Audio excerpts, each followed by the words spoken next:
Hello everyone, welcome back. Today I will share a beautiful story about wild animals in the forest. So please watch the video till the end to understand the complete story. Let's get started. The forest had a strange problem. காட்டில் ஒரு விசித்திரமான பிரச்சனை இருந்தது. Every night food disappeared. ஒவ்வொரு இரவும் உணவு காணாமல் போனது.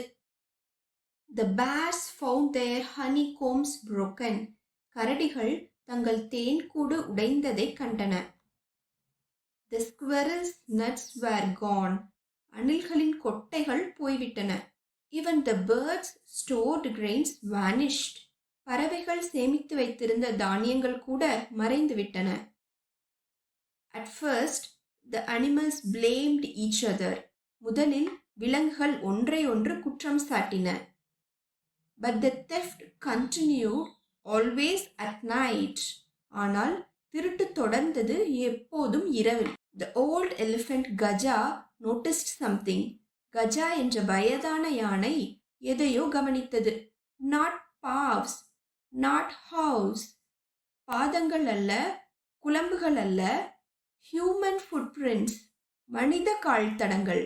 Gaja gathered the animals near the pool. Gaja விலங்குகளை குளத்தின் அருகே கூட்டிச் சென்றான். That night, the forest stayed awake. அன்று இரவு காடு விழித்திருந்தது. The owl watched from the tree. ஆந்தை மரத்திலிருந்து பார்த்தது.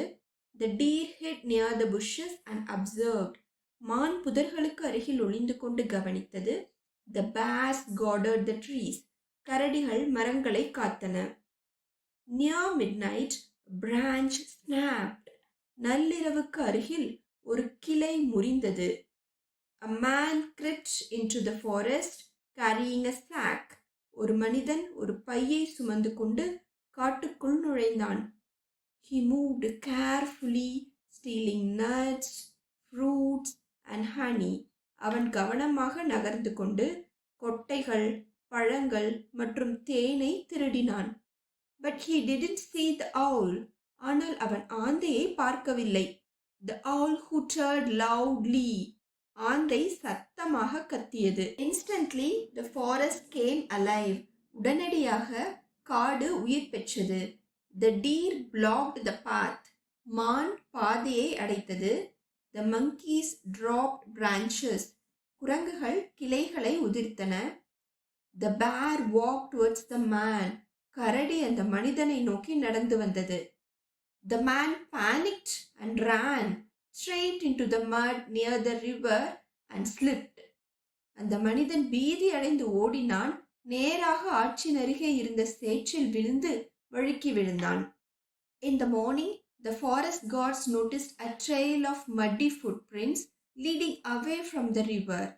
காலையில் வனக்காவலர்கள் ஆற்றிலிருந்து விலகி செல்லும் சேற்றுக்கால் தடங்களின் தடயங்களை கவனித்தனர். They followed it slowly, step by step. அவர்கள் அதை மெதுவாக படிப்படியாக பின்தொடர்ந்தனர். The trail ended at a small hut near the village. பாதை கிராமத்திற்கு அருகிலுள்ள ஒரு சிறிய குடிசையில் முடிந்தது. The sack of stolen food lay outside.